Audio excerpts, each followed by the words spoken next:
வீட்ல இருந்தாலே ஒரே கடுப்பா தான் இருக்கும். என்ன பண்றதுன்னே தெரியாது. அதுவும் இல்லாம இந்த வெயில் டைம்ல ஒரு நாளைக்கு எத்தன வாட்டி தான் கரண்ட் கட் பண்ணுவாங்கன்னு தெரியல. அதுவும் மெயினா எங்க வீட்ல மட்டும் தான் இப்படி நடக்குது. ஏன்னு தெரியல.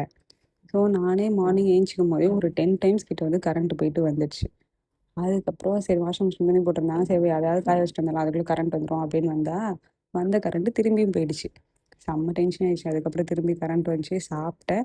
அதுக்கப்புறம் சரி அப்படின்ட்டு ஃப்ரெஷ் அப் ஆயிட்டு அப்படியே நானும் அப்படியே போர் அடிக்குன்னு உட்காந்தேன். சரி காஞ்ச துணியெல்லாம் வந்து எடுத்துட்டு வந்துடலாம் அப்படி சொல்லி போனேன். என்ன வெயிலுப்பா! டக டகன்ட்டு துணியெல்லாம் எடுத்துட்டு, அதுக்கப்புறம் கீழ வந்துட்டேன். ஸோ செம்ம போரு. என்ன பண்றதுன்னே தெரியல. வீட்ல இருக்கவங்கலாம் எப்படிதான் இருக்காங்க அப்படின்னு தெரியல. இல்ல எனக்கு மட்டும் தான் இப்படி இருக்கா? அப்படின்ற மாரி இருக்கு. அதுக்கப்புறம் வீட்ல இருந்த வேலையெல்லாம் பாத்து என்னதான் நம்ம வீட்ல இருந்த வேலையெல்லாம் பார்த்தாலும், வேலை செய்யலன்ற பேரு தான் வரும். அது ஏன்னு எனக்கே தெரியல. அப்போ வரும் பாருங்க ஒரு ஒரு நாளைக்கு எப்படி நான் கோவம். 10 அப்ப வாட்டியாச்சும் முறுக்கு வீட்ல கடிப்பேன். இருக்க வேலைலாம் அப்ப யார் அது செய்றா? ஏன்னு எனக்கே தெரியாது. எனக்கு ஒண்ணுமே புரியல. எங்க அம்மா எல்லாமே இதான் சொல்லுவாங்க. "என்னதான் வேலை செய்ற? ஒண்ணுமே செய்ய மாட்டேன்." அப்ப வீட்ல இருக்க வேலைலாம் யார் செய்றா? நான் செய்யாம எப்படி அந்த வேலைலாம் முடியுது? அப்படின்ற மாரி தான் இருக்கும். அப்ப செம்ம டென்ஷன் ஆகும். அப்ப கத்துறதா, வாய மூடிட்டு இருக்கிறதா அப்படின்ற மாரி தான் இருக்கும். அதுக்கப்புறம் சரி ஈவினிங் போல அப்படியே நான் வேலைக்கு கிளம்பிட்டேன். இதுவுமே ஈவினிங் போறன்றது ஒரு மாரி கடுப்பா தான் இருக்கு. ஏன்னா நைட் லேட்டா வரது.